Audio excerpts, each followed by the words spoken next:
함께 보실 하나님의 말씀은 마태복음입니다. 신약 성경 마태복음 1장입니다. 1장 18절부터 25절까지를 우리가 좀 교독하도록 하겠습니다. 마태복음 1장 18절을 제가 읽고 19절을 여러분이 읽으시고 우리 25절 끝까지 좀 교독하겠습니다. 18절입니다. 예수 그리스도의 나심은 이러하니라. 그의 어머니 마리아가 요셉과 약혼하고 동거하기 전에 성령으로 잉태된 것이 나타났더니 그의 남편 요셉은 의로운 사람이라 그를 드러내지 아니하고 가만히 끊고자 하여 이 일을 생각할 때 주의 사자가 현몽하여 이르되 다윗의 자손 요셉아 내 아내 마리아 데려오기를 무서워하지 말라. 그에게 잉태된 자는 성령으로 된 것이라. 아들 낳으리니 이름을 예수라 하라. 이는 그가 자기 백성을 그들의 죄에서 구원할 자이심이라 하니라. 이 모든 일이 된 것은 주께서 선지로 하신 말씀을 이루려 하심이니 이르시되 보라 처녀가 잉태하여 아들을 낳을 것이요 그의 이름은 임마누엘이라 하리라 하셨으니 이를 번역한즉 하나님이 우리와 함께 계시다 하니라. 요셉이 잠에서 깨어 일어나 주의 사자의 분부대로 행하여 그의 아내를 데려왔으나 아들을 낳기까지 동침하지 아니하더니 다음에 이름을 예수라 하니라. 아멘. 아멘. 특별히 여러분 오늘 23절 1장 23절이니까 1, 2, 3이 되겠죠. 1, 2, 3 1, 2, 3 하면 여러분 생각나는 게 있습니까? 지금 롯데즈 타워가 몇 층이죠? 잘 기억 안 되죠? 근데 저게 123층이랍니다. 그러면 저는 저 롯데 타워를 딱 보면서 뭘 생각하느냐 하니까 항상 이 마태복음 1장 23절을 기억해요. 그러면은 보라 처녀가 잉태하여 아들을 낳을 것이요 그 이름을 임마누엘이라 하리라. 이를 번역한 즉 하나님이 나와 함께 계시다 합니다. 임마누엘의 뜻이 뭐라고요? 하나님이 나와 함께 계시다. 여러분이 하나님이 나와 함께 계신 만큼 크나큰 축복이 없습니다. 이 성탄절을 맞이하면서 다시 한번 우리가 임마누엘의 축복, 하나님이 나와 함께 하시는 축복을 가져야 합니다. 오늘 우리는 특별히 22절 말씀, 이 모든 일이 된 것은 1장 22절입니다. 다 같이 한번 더 읽읍시다. 시작. 이 모든 일이 된 것은 주께로 선제로 하신 말씀을 이루려 하심이니 이르시되 이르셨습니다. 그러면 이 모든 일은 뭡니까? 그 앞에서 얘기했던 예수님의 태어나심, 예수님의 육신의 어머니 마리아가 이 요셉이라는 청년과 약혼을 하고 같이 동거하기 전에, 결혼하기 전에 성령으로 잉태된 것, 그 모든 것을 말합니다. 그런데 그 뒤에 보니까 또한 주께서 선지자로 하신 말씀을 이루려 하심이라 했는데 여기에서 이 선지자는 누굽니까? 여러분들이 거기에 주석을 보시면 기억 23절에 기억하는 데가 있는데 쭉 내려가 보니까 뭡니까? 이사야 7장 14절이죠. 바로 예수님 오시기 700년 전에 이사야 선지자에게 주어졌던 예언의 말씀을 이야기하는 것입니다. 보라 처녀가 잉태하여 아들을 낳을 것이라 그 이름은 임마누엘이라 하리라. 이게 이사야 7장 14절에 예언되어졌다는 것이죠. 아마 여러분들이 잘 좀 꾸며져 있는 이 드라마 아니면 감동 깊은 소설들을 읽게 되면 거기에는 항상 사건이 일어나기 전에 거기에 복선이 깔리게 됩니다. 복선. 처음에는 그 복선이 뭔지를 몰라요. 비가 내리고 눈이 내리고 강물이 흘러가는 그런 이 복선들이 나중에 무슨 일이 일어날지 몰라요. 근데 나중에 되면은 그 일이 딱 생기면 그때 그게 세월이 흘러간다는 얘기구나. 그때 그 어둠이 막 비치더니만은 저런 어려움이 온다는 것을 복선을 깔아놓은 이야기구나. 우리가 그렇게 알게 됩니다. 그런데 이 성경이 이 문학 작품의 책은 절대 아니에요. 그런데 이 성경은 여러분 이 세상에서 어떤 시, 소설, 문학 작품의 이상들입니다. 저는 어제 기도문에서 이사야 55장을 종기를 읽어보게 되는데요.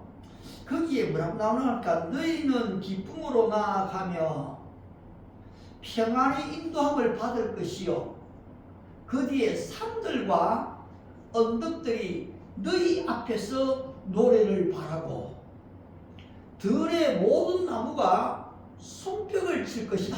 와, 이사야 선지자가 무슨 저 문학도입니까? 그런데 산과 언덕들이 너희 앞에서 노래를 한대요. 들의 모든 나무가 나를 위해서 손뼉을 친다는 거예요. 그래 여러분들이 앞으로 이 산을 보고 언덕을 보게 되면 쟤들이 하나님을 찬양하고 있구나.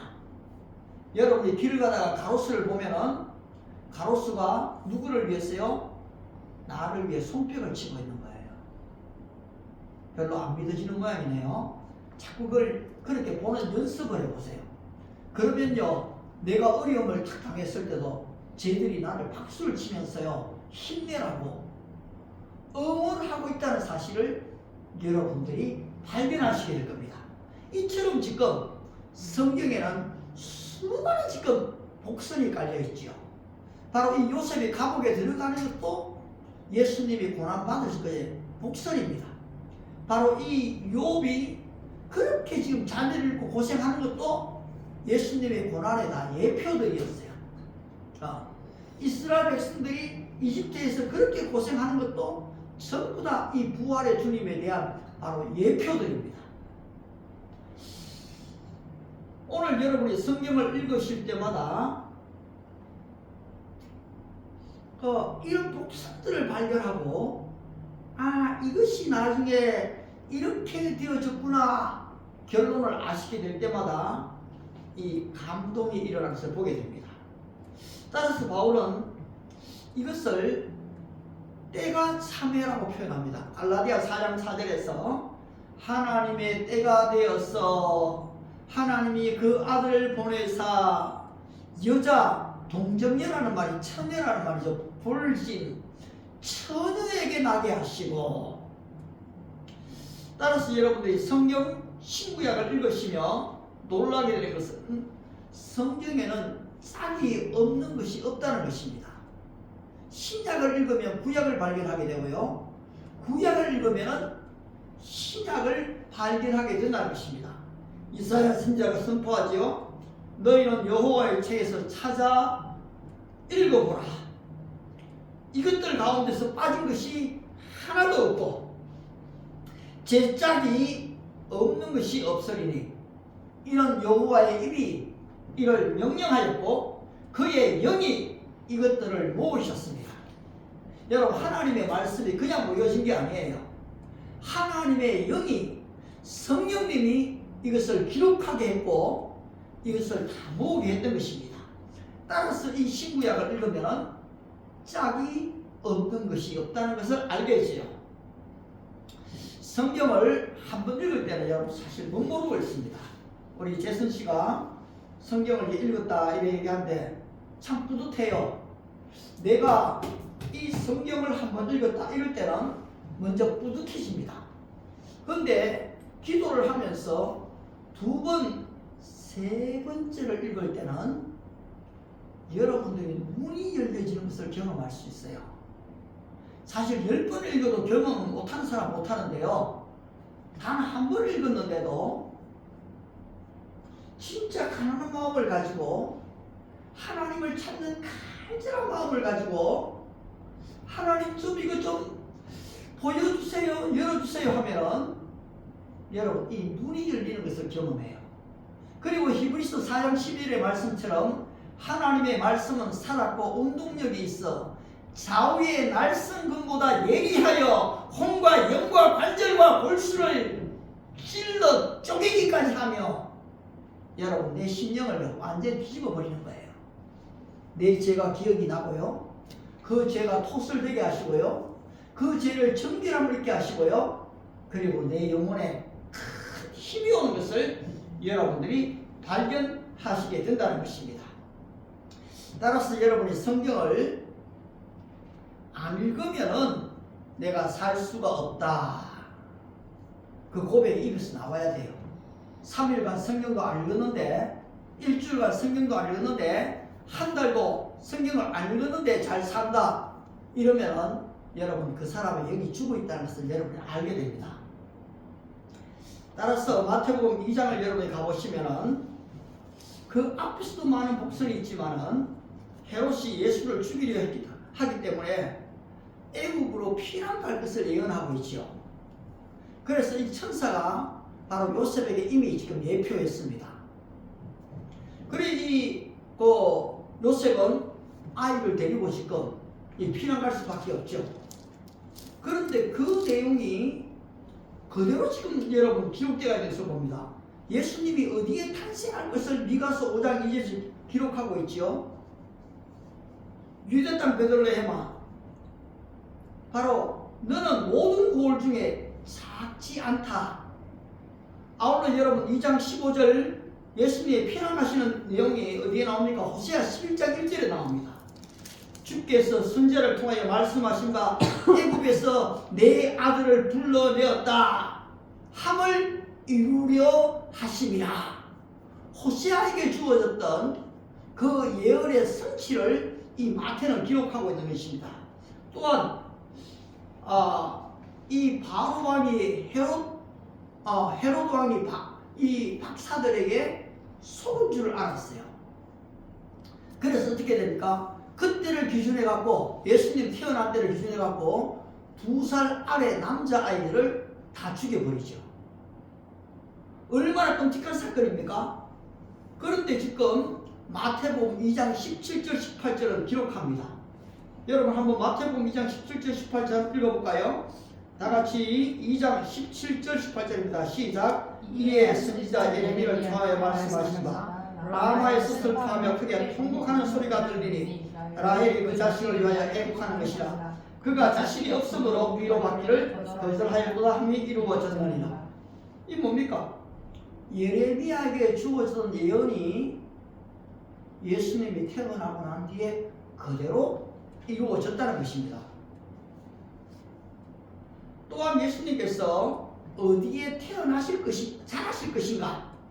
그게 2장 23절 나사렛 동네에 가서 사니 이런 선지자로 하신 말씀에 나사렛 사람이라 칭하리라 하심을 이루려 하심이라. 이 전부 뭡니까?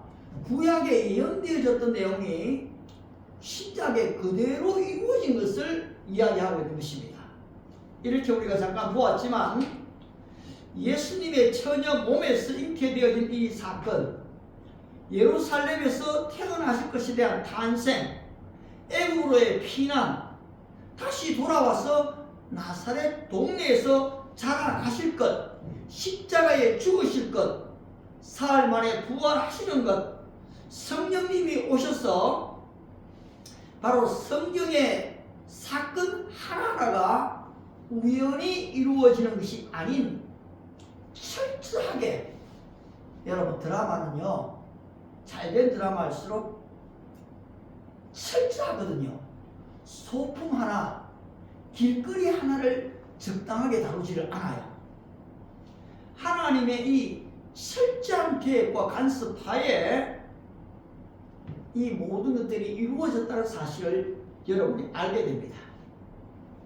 저는 이 소향 가수에 대해서는 처음에 제가 그분의 노래를 들었을 때 얼마나 소리를 뺏기 지르는지, 그래서 나는 굉장히 소리만 크게 지르는 사람이다 이런 생각을 하고 가끔씩 그분의 노래를 들었는데요. 그런데 이것은요 내가 보니까 무지더라고요. 나의 편견이었어요. 이제 조금 그분을 알아가면 알수록요 이분이 얼마나 국내뿐만 아니라 세계적으로 유명한 가수인지를 알게 되었거든요. 여러분 우리가 성경에 대해서도 마찬가지입니다. 성경에 대해서 우리에게 무지와 편견이 있다면은 이 성경은 그냥 그저 옛날 하나의 이야기책으로 역사책으로 그렇게 이해될지 모릅니다. 하지만 우리가 이런 편견과 무지를 내려놓고 단순한 마음, 깨끗한 영혼을 가지고 주님을 찾는다면 여러분 이 성경을 읽을 때 눈이 열려지고 귀가 열려지고 하나님의 뜻을 알게 되는 놀라운 축복이 주어진다는 사실입니다. 때로는 성경을 읽을 때 그 말씀이 좀 하나님이 나에게 주시는 말씀으로 느껴질 때가 있어요. 때로는 성경을 읽을 때 그 한 구절이 하나님께서 내게 주시는 그런 축복의 메시지로 받아들여질 때가 있습니다. 저는 결혼식을 할 때에 그 주례 목사님이 나는 십자가의 길을 가는 사람인데 계속 너무 축복의 메시지를 해갖고 진짜 속으로 그 주례를 받으면서 이분이 내가 좀 좁은 길을 걸어가는데 왜 이렇게 축복의 메시지를 할까 하는 중에 그분이 시편 128편에 내 안에는 결실한 포도나무 같으며 내 자식은 이 테이블에 이 상에 둘려있는 감람나무 같으려다 그 말씀을 딱 받으면서는 그때 보통 우리가 한 명, 두 명 애기 낳잖아요. 그런데 그 말씀 때문에 나는 최소한 3명의 자녀를 두겠다. 그 말씀을 듣는 순간에 내 안에 그 믿음이 사실 왔어요. 그리 딸을 낳았고 그 다음에 또 아들을 얻었잖아요. 부족함이 없어요. 그런데 2년 지났는데 또 한 아들이 태어났는데 4살이 넘치겠더라고요. 여러분 바로 성경이 이런 원리예요. 그냥 부족함이 없게 하여 주시옵소서 여러분 기도만 하면 안 돼요. 뭐라고 기도해야 됩니까? 4살이 넘치게 축복하여 주시옵소서. 그래야지 남을 도울 수가 있지요. 부족함이 없도록 기도하면 남을 별로 못 돕더라고요. 그러나 내 자리 넘치니까 어때요? 넘쳐나니까 도울 수밖에 없는 거예요. 바로 이처럼 이 말씀들이 개인적으로 주어질 때가 있다는 것입니다. 저는 과거 우리 교회에서 예배하던 한 자매가 여러분 이름이 밝혀드려야 재언자매죠. 이 재언자매가 제가 말씀을 전하는데 잠언서 22장 29절을 전했어요. 그 내용이 뭡니까? 내가 자신의 일에 능숙한 사람을 보았느냐? 이러한 사람은 왕 앞에 설 것이요 선한 자 앞에 서지 아니하리라. 이 말씀을 전하는데요. 이 말씀이 그 자매에게 들어가는 걸 제가 느꼈어요. 제가 왜 여러분들이 제 눈을 보라 하는지 압니까? 여러분들이 말씀을 받는지 안 받는지를요 눈을 통해 알 수가 있어요. 근데 우리는 좀 목사님 자꾸 눈 보기 부끄럽죠? 이래갖고 안 볼 때가 있는데요. 그게 아니고요. 한 번씩은 봐야 돼요. 왜냐니까 나도 잘못 설교하면 안 되고요. 여러분들도 잘못 들으면 안 돼요. 미안하지만 눈을 안 쳐다보면요. 잘 듣는 것 같은데 머릿속으로는 얼마든지 엉뚱한 걸 생각할 수 있거든요. 그러나 눈을 쳐다보면 당연히 눈을 쳐다보면 어때요? 잘 듣고 있구나. 이걸 알게 되죠. 근데 그 재연자매한테요. 내가 눈을 딱 보니까요. 이 말씀이 딱 들어가는 걸 내가 알겠더라고요. 정말로요. 왜냐하니까 이게 말씀이 그 안에 들어가는지 안 들어가는지 알게 돼요. 여러분들이 아니습니까? 기도하고 어디 가고도 목사님의 말씀을 들을 때는 막 째려보라는 게 아니고 한 번씩 얼굴을 자꾸 쳐다봐야 돼요. 그리고 눈과 눈의 대화가 이루어져야 되고요. 데이트할 때도 마찬가지예요. 왜냐하면 눈을 바르게 봐야지 이 사람이 거짓말 하는지 바른 말 하는지 알게 되거든요. 나 역시도 마찬가지예요. 여러분이 거짓말 하려고 할 때요.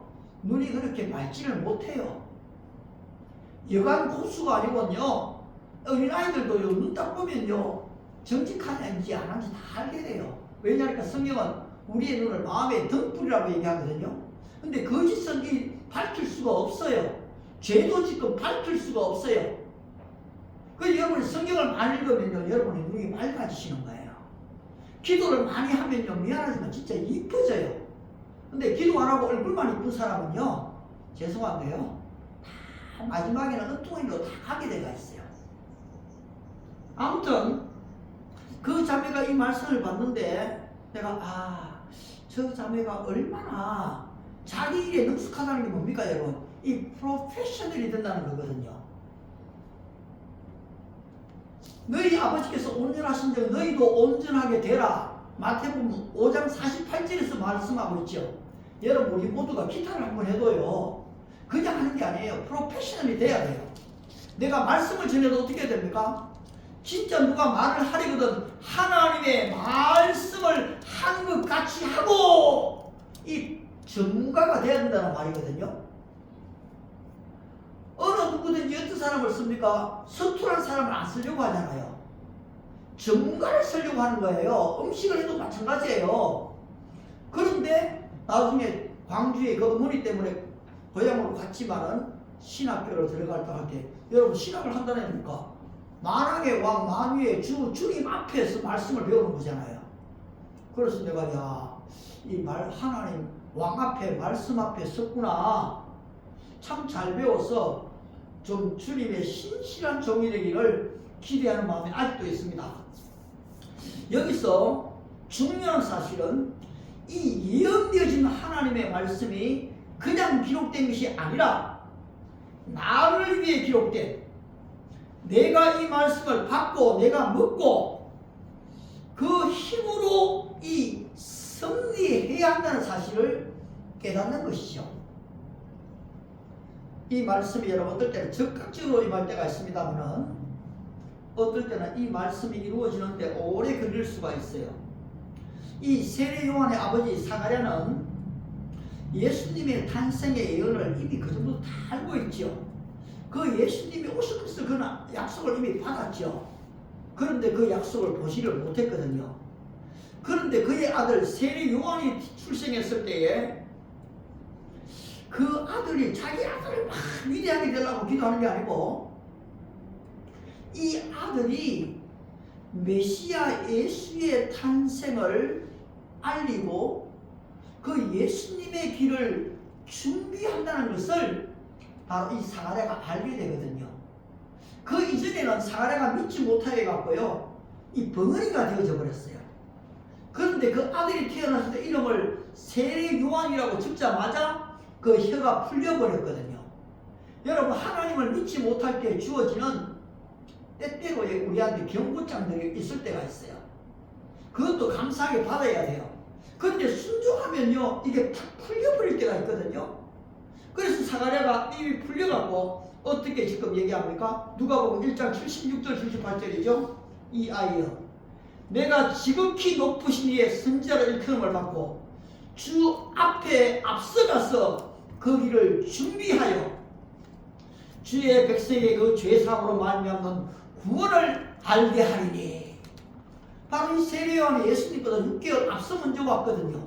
그리고 얘기가 뭐라고 합니까? 예수님 만나면서 보라 세상 죄를 지어가는 하나님의 어린 양이로다.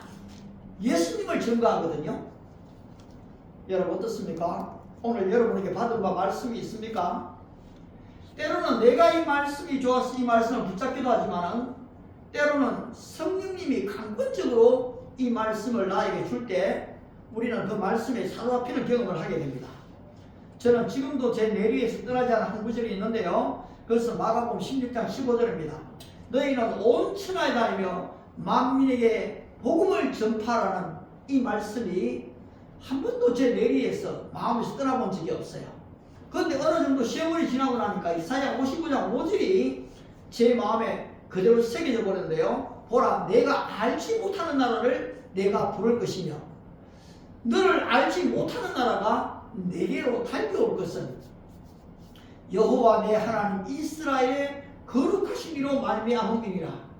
그 이는 그가 너를 영화롭게 하였음이라. 나는 별 볼 일 없는 존재인데 하나님이 나를 영화롭게 하게 되니까 어떻습니까?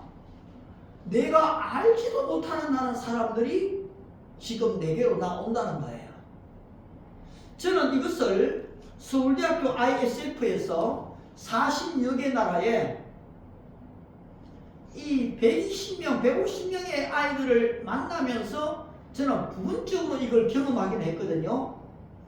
그런데 이들을 진짜 좀 예수의 제자를 삼고 그리고 주의 몸된 교회로 데리고 와서 훈련시키고 다음 세대를 좀 준비하는, 좀 그냥 여러분 좀 죄송한데요, 방위병 이런 사람들 말고요, 해병대원 같은, 미국의 델타포스 같은 그런 강력한 훈련을 받은 그런 사람을 좀 만들고 싶은 마음이 있는데 그것은 아직 이루어지지 않았어요. 미안한데요, 여러분들이 여러분의 신앙의 훈련 받은 만큼 여러분이 성장하는 거예요. 방위병은요, 미안한데 방위병 정도밖에, 내가 방위병 출신이잖아요, 그 정도밖에 훈련이 안 돼요. 그러나 여러분 해병대는 틀립니다. 자기 몸이 살인 병기가 돼버리거든요. 어떤 위험이 다가와도 두려워하지 않아요. 바로 저와 여러분의 진정한 십자가의 군병이라면 그렇게 좀 강하게 훈련을 받을 필요가 있어요. 근데 이걸요 억지로 시키려고 하면은 아무도 이게 따라올 사람이 없어요. 그래서 해병대는 어떻게 합니까? 자원을 받는 거거든요. 델타포스도 자원을 받아요. 거기에서 견뎌내는 사람만 거기에 대원이 될 수 있는 거죠. 여러분 예수님이 뽑을 때요, 그 기도원에 300용사 그랬거든요. 15,000명, 그 2,000명, 3,000명이 중요하지 않았어요. 바로 딱 300명만 있으면 됐거든요. 여러분 우리가 그 안에 한 사람이 돼야 되는 거거든요. 자, 사랑하는 성도 여러분, 내게 주어진 이런 말씀들이 지금 당장 성취되지 않아도 언젠가는 성취될 텐데 우리는 그 언약을 끝까지 붙잡고 있어야 한다는 거죠. 오늘 이 성경을 여러분이 단순히 문자로 보지 마시기 바랍니다.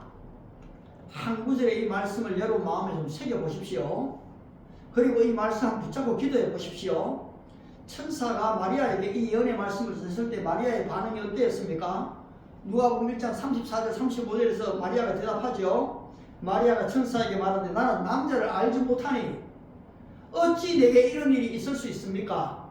천사가 대답하여 이르되 성령이 내게 임하시고 지극히 높으신 이의 능력이 너를 덮으시리니 이러므로 나실 바 거룩한 이는 하나님의 아들이라 일컬음을 받으리라. 그렇습니다 여러분. 성령이 내게 임하고 지극히 높으신 하나님의 능력이 나를 덮어버리면 여러분 능치 못한 게 없다는 거예요. 이 말씀을 전하며 친족 엘리사벳에게 또 아울러 증거를 주죠. 너의 친족 엘리사벳도 본래 임신하지 못한다고 알려진 이가 할머니였거든요. 연세가 많은. 그런데 아기를 베어 이미 6달이 되었느니라. 천사가 증언해 줬던 거죠. 그리고 얘기합니다. 한번 이거 따라 합시다. 대저 하나님의 모든 말씀은 대저 하나님의 모든 말씀은 능하지 못하심이 없느니라. 능하지 못하심이 없느니라. 여러분, 이 하나님의 모든 말씀은 능치 못한 일이 없다고 선포하거든요. 이때 마리아가 어떻게 해야 합니까? 대저 내가 주의 계집종이오니 주의 말씀대로 내게 이루어지이다. 내가 주의 계집종입니다. 여러분 처녀가 아기를 잉태한다는 건 결국 결혼 파혼된다는 얘기예요. 그런데 뭡니까? 이 언약이 오니까 주의 계집종이옵니다. 내가 더 이상 미래를 걱정하지 않겠습니다. 내 결혼 문제도 걱정하지 않겠습니다. 주의 언약대로 이루어지기를 바랍니다. 여러분 이것이 우리가 취할 태도인 것입니다. 사랑하는 성도 여러분, 오늘 내 형편, 내 지식, 내 경제적인 능력만 본다면 우리는 아무것도 할 수 없는 것처럼 보입니다. 하지만 전능하신 하나님의 말씀, 대저 하나님의 모든 말씀은 능치 못하심이 없느니라. 내게 능력 주는 자에서 내가 모든 일을 할 수 있느니라. 이 말씀을 여러분 믿는다면 이 말씀은 그대로 이루어질 것입니다. 약한 나로 강하게, 가난한 나를 부하게 하시는 하나님을 믿으시기를 바랍니다. 이번 성탄 예수님의 탄생을 기념하면서 다시 한번 임마누엘의 하나님, 번역한 적 하나님이 나와 함께 계시다. 이 예언대로 예수님에게 이루어졌고 이 예언대로 역사가 진행되고 있고 이 예언대로 하나님은 나의 삶을 인도하신다는 것을 믿는 은혜와 축복이 함께 하시기를 바랍니다. 기도하겠습니다.